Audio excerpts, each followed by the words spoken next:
All right, guys, welcome back to another one. You can see where we're at. We are at the Honda Collection Hall here at Motegi Raceway in Japan. So I'm gonna walk you guys through. This area is absolutely incredible. They have it set up basically like a really good museum. I feel guilty even talking loud out here.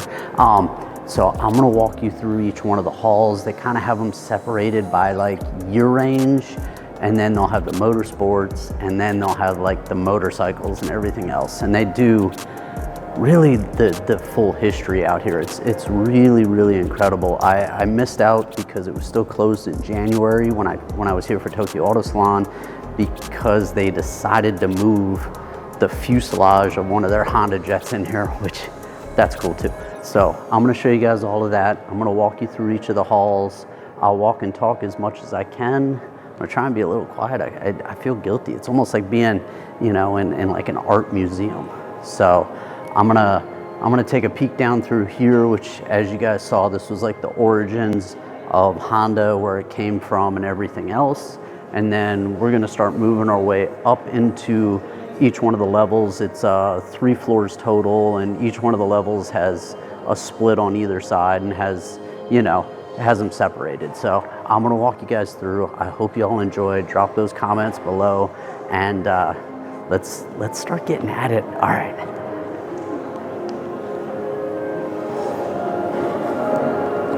So this is what I was telling you guys. So the Honda jet you see in the background, the fuselage was what they were bringing in here, and they were adjusting the halls. So we're gonna head up the stairs, and we're gonna start going in between the halls, and I'll show you guys what's in each one. All right, guys, chapter 1 up to the 1970s, and we'll walk through. I actually haven't been here since they did their update and they changed all this, so I'm getting to see it for the first time too. Let's see what we got up here. So we have stations as you go along. I'm gonna be pretty quiet because, like I said, it kind of feels like a museum in here. So it's cool. They have it in both Japanese and English. They're showing the motorized bicycles and how that kind of progresses. These are that almost reminds me like the shape of like an old Indian bike. And they're talking about the engines. This is for the farmers, everything else here. Then you start getting into more of the motorcycles. Those almost look like an old almost like an old panhead. I really like how they did the lighting and everything in here. And then through each station, now we're starting to get the progression of the motorcycles. They're starting to get into the race bikes and everything else. So these are, like, they have them listed, and I might read through a couple of them. These are 61 bikes, RCs, the RC143, the RC162. Let's see, we've got a bunch of scooters over here. Maybe they would call mopeds at the time. I'll tell you what, like, we'll work our way up into the cars pretty quick, but the lighting, like, they did really, really good with the lighting. I'm gonna have to spend a lot of time in here just shooting photos. So then we're gonna start coming over into some race cars. Let me show you guys this. We'll come over. Trying to stay out of everybody's way. And then into the motorsports. I'm definitely gonna come back here and take some photos. I mean, it even looks really good on video.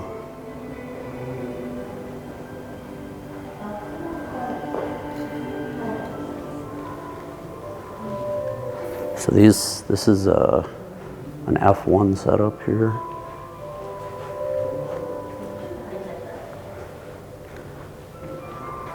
This is a 68, part of the 68 F1 racing season, RA301.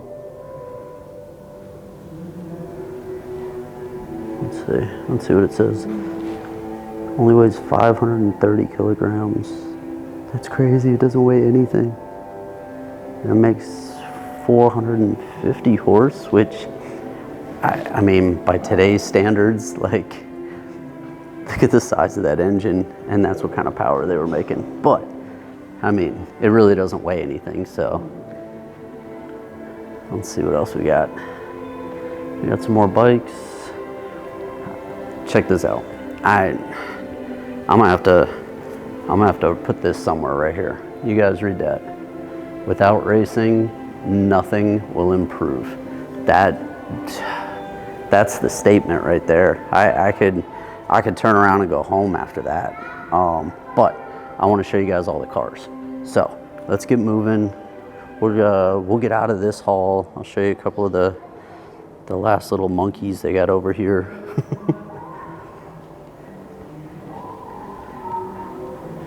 Got an N360, and as we start to come through, there's a 71. Getting into the first generations, and then we're going to cross this hull and start getting into, look, they throw a couple bikes in the middle, just, you know, for good measure. This is part of the CB family. And I'm sure somebody's going to yell at me in the comments for going too fast through all these, but I admittedly don't know enough about all the CB bikes to hang out there. So now we're over into this section. Okay. So the title up here says make something the world's never seen. I always found it interesting, like back in the early F1, like how they were messing with downforce and like trying to figure all that out. So we'll run through, I think this one's called the Honda Life. Yeah, made 30 horsepower.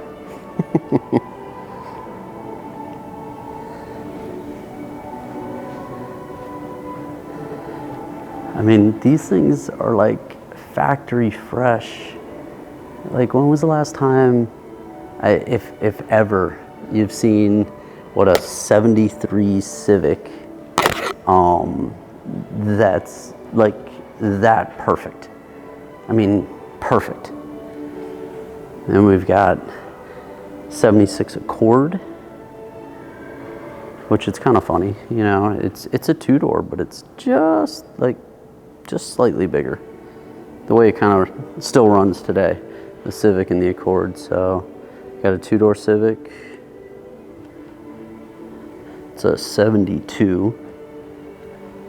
And then we're gonna follow the white line and keep running through. Starting to do some motocross stuff, and some of the, like, it looks like a Dakar type bike. Everybody knows the Honda Gullwing. I mean, that out of all of them is probably the most iconic. I mean, you know the CBRs and everything else, but there isn't anybody that doesn't know what a big Goldwing is. It's interesting, last time I was in here, they didn't have the bikes mixed in. So they didn't really have it like by generation like this. They had it by, you know, type of vehicle. So, I mean, man, the displays are just incredible. So we've got everything from, this one's an 81 F1. Let's see. Lotus Honda 99T. And then of course the Marlboro, you know, theme. It's a McLaren, and then another McLaren.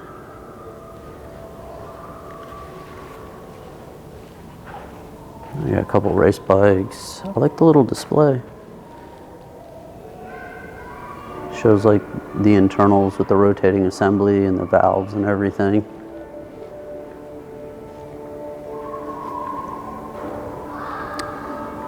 I can't wait to get upstairs where all the like race cars are, and the Type R's, of course. So look how clean, little Civic hatch. Next to our first gen CRX. I really wish they had the second gen. You guys know I like the second gen CRX the best, but you know, that's just me. Then into their K cars. This one's called a Today. That's actually one I don't know. You guys, let me know if you actually knew about that one. I didn't know about that one. And then, okay, so I know it may not be the Prelude that you all want to see, but I found a Prelude. It's on display here, and it's factory fresh. I mean, it doesn't get any cleaner than that. So I did find a Prelude. The City with the little Moto Campo, that's the original one, not the new little briefcase one that they have. So, and these hulls are actually really cool. They have little display boards and everything else talking about it. I'm definitely gonna have to come back and spend more time and kind of, I mean, it really is like, it's Honda Collection Hall, but it's like the Honda History Museum, I think is a better way of putting it. So, all right, we're gonna go out here and we are gonna head up another level. And you know what? You guys just come along. You come along for the stairs with me. What do you guys think so far? Crazy, right? I really like the new display setup. Like I said before, they had it just kind of themed, and they had like all the race cars on one side, all the motorcycles on the other side, and they didn't really have it run by like the year. So it's interesting because they have it like by the history, you know, and as it goes year to year, you know, you get to see what's new on display, you know, or what was new during that time frame, or what they were doing in racing or whatever, both on both sides of motorsports. So, all right, chapter 3. Chapter 3 is 1985 to 2000. So you know this is me, and I already see the champ whites. All right, let me flip you guys around and show you. All right, so chapter 3. Look, you see that little champ white on the side? But we're gonna get to it. That's not first. That's last. All right, seeking new automotive heights. Huh. That's an Accord I have never seen. I know you history heads will know it, but that one with what they call the aero deck, that's really cool. I had never seen this. And for the most part, I've either, you know, read or seen in person most all the cars. So it's interesting to see. I really don't think I've seen this one before. So it's got a hatch, and the hatch opens, and look, even on the top part of the hatch, they have glass. It's really interesting. That's really cool. And then we've got, what, an 85 Legend on this side, and an 85 Accord with the pop-ups. So I'm gonna swing you guys, and you guys are gonna get a peek at what's coming up with the race cars. Oh, but no, I'm gonna show you the bikes first. So again, they're running the history, you know, by age, which is cool. So I like the way they have that divided up. Starting to get into the CBR 900RR, like everybody. Okay, so this bike here, like you might not recognize it from the side, but when you come around to the front and you got the 2 round headlights, I mean, you knew that was the CBR. I remember these back in the day. Now the NRs, this I don't remember at all. So you bike guys, you can chime in on this, but this one, so this is 92, among the first commercially available machines in the world equipped with an oval piston engine. And then look how it's got a kind of like the halo like stabilizer to it. I've never seen this. This is interesting. You guys comment, have you actually seen this one? This is pretty cool. And for an early 90s, man. All right, so now getting into, look, first gen NSX, 90 NSX, factory fresh. I mean, so perfect.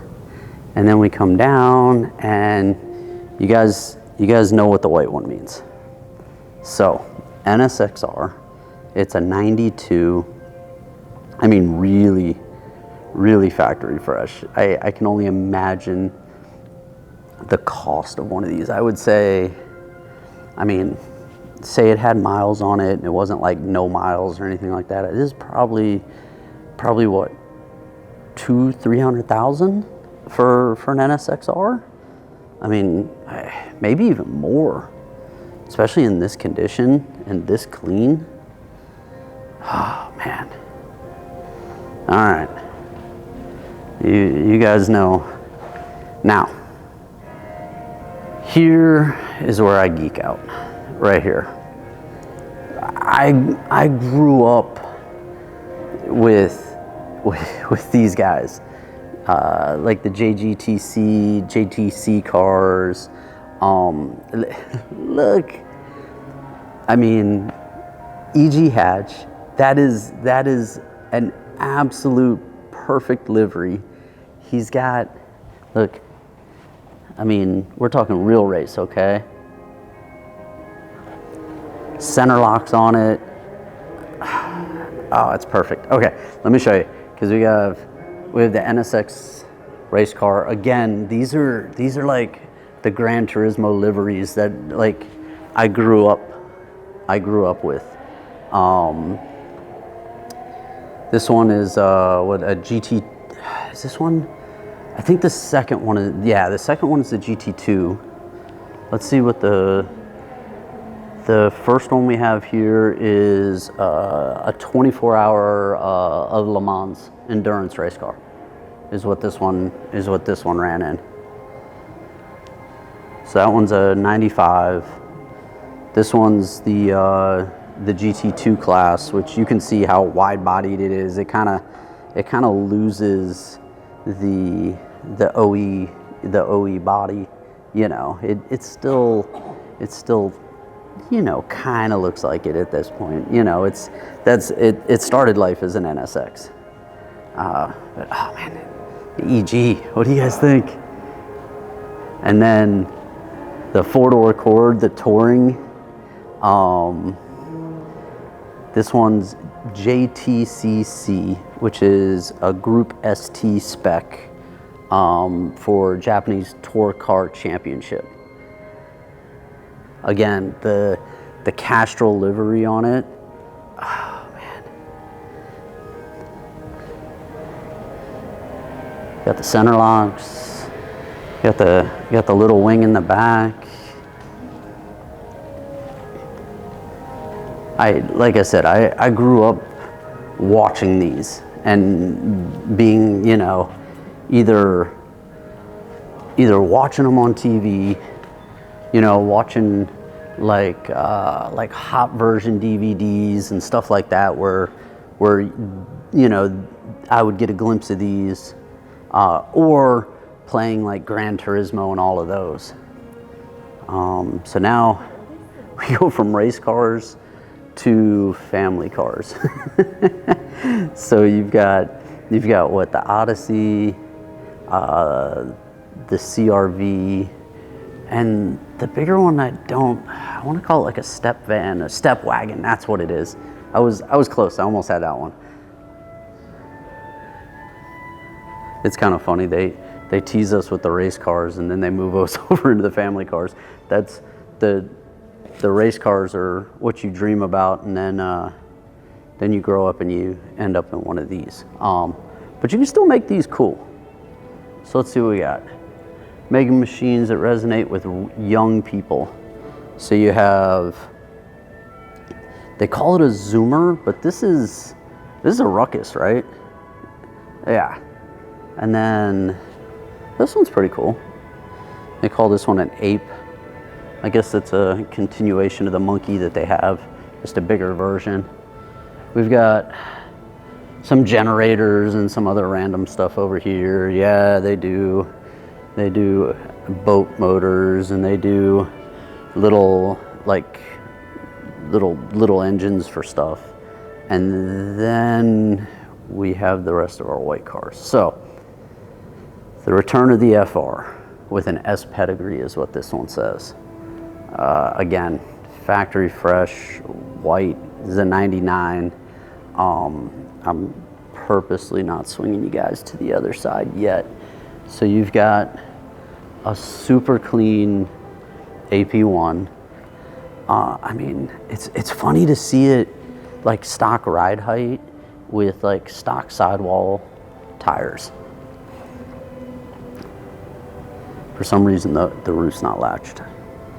I should reach in and help them.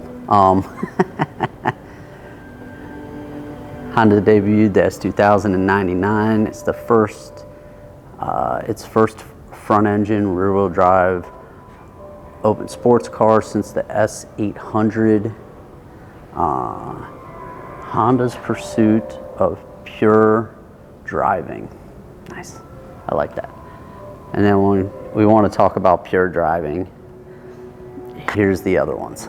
So, again, I mean, these two right here are probably the most iconic. I mean, the NSX-R is, but the DC2 and the EK9, these two are like the cars, okay? Oh, man. You guys tell I enjoy my Hondas. So I hope you guys are enjoying this. I wanted to show you, you can tell I'm hanging out a little extra.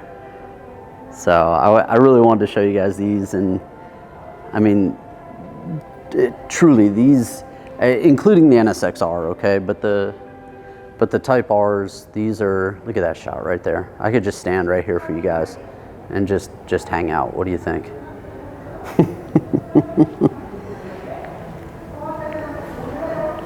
So in between the two, if you guys had your choice, I mean, we're importing them now, and they're about the same price. I think the Integra goes for a little bit more still than the EK9. The EK9 I think you can get for a little cheaper right now in the States, imported in. But in between the two, you guys, go ahead, start making those comments. Is it the ITR or the CTR? Which one is the car? Okay. And then, I mean, technically you can import AP1 now too. I mean, okay. So we have chapter 4 over here. We've got some more of the CB Garage collection. These are cool. They're like little cafe racer. These are pretty cool. Again, sorry if I'm skipping through them a little too fast for you guys, for you motorcycle heads over there, you know. So this is all part of whatever this garage collection is. CB 750s is what it says, 1960s. And then what do we got? So we have chapter 4, and they run from 2000 to present, which previously they didn't really have any 2000s cars. So I'm kind of interested to see what they have in here. They have the Osmo, the little robot. It's hard when I hear that, I think of the South Park episode. let's see what we got. So we got some MotoGPs over here, which, I mean, these are the top of the tops.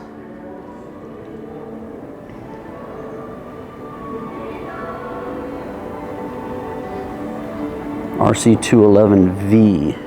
It's a 2002. Like, staying the best in the world. Alright, let's see what else we got over here.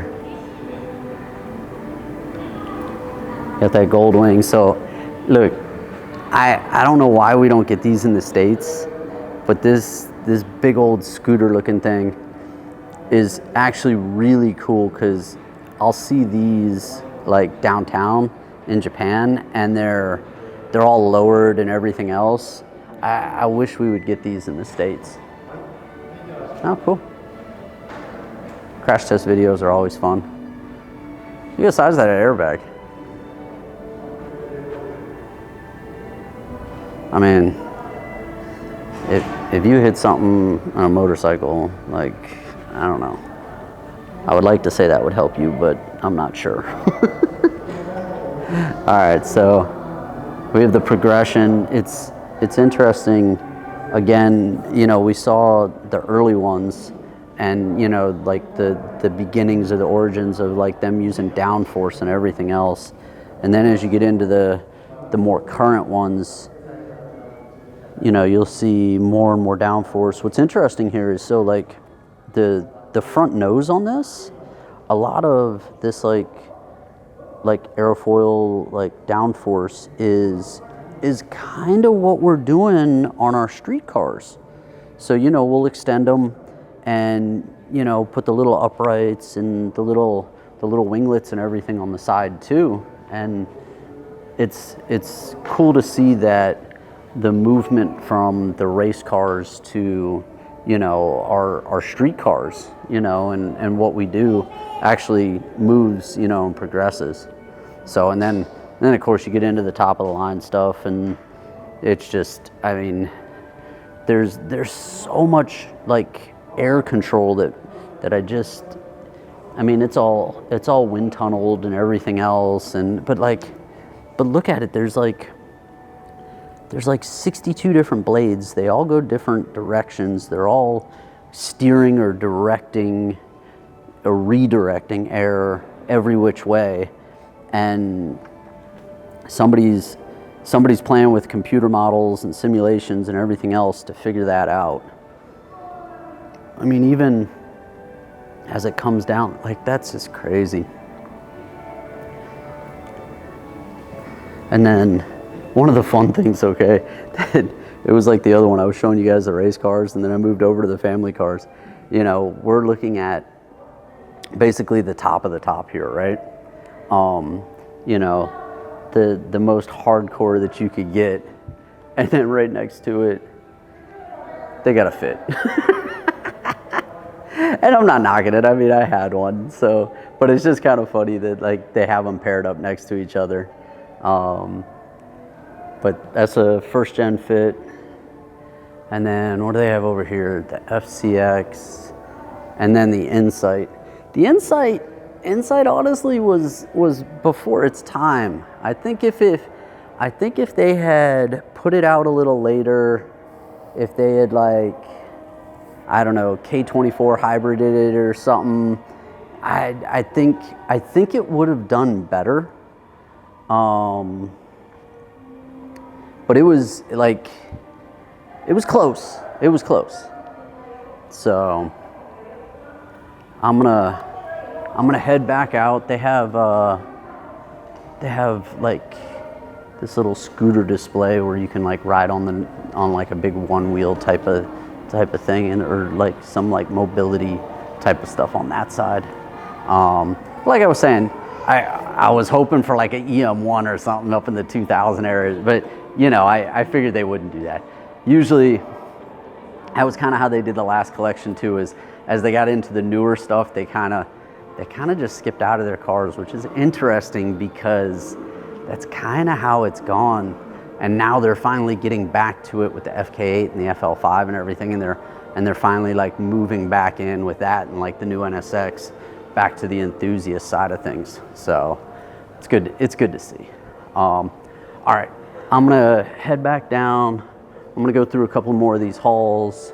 I'll show you guys a couple little cinematic runs. Try not to fall down these stairs as I go along. But you guys, thanks for hanging out. Drop all your comments. Let me know what you thought. This was a whole walkthrough of the Honda Collection Haul out here at Motegi in Japan. I hope you guys enjoyed it. I hope you guys are enjoying all of my Japan coverage. I'm out here for the week doing a whole mess of stuff, so you guys stay tuned for that. If you're new to my channel, thanks for hanging out. Dropping videos every Monday, Wednesday, Friday, no matter, so far, every Monday, Wednesday, Friday, I've been doing good. I'm gonna have to figure out the calculation for while I'm in Japan to still drop them on the same time frame. Maybe I'll just drop them early for you guys since we're a day ahead. But I'm gonna get out of here. I hope you guys enjoyed it. Drop those comments. If you're new to my channel, check out my other videos. If you like what I do, hit that subscribe, hit that notification. I'm gonna go over here into the gift shop over here, and I'm gonna spend some money. So I'll see you guys at the next one. Thanks for hanging out to the end. All right, bye.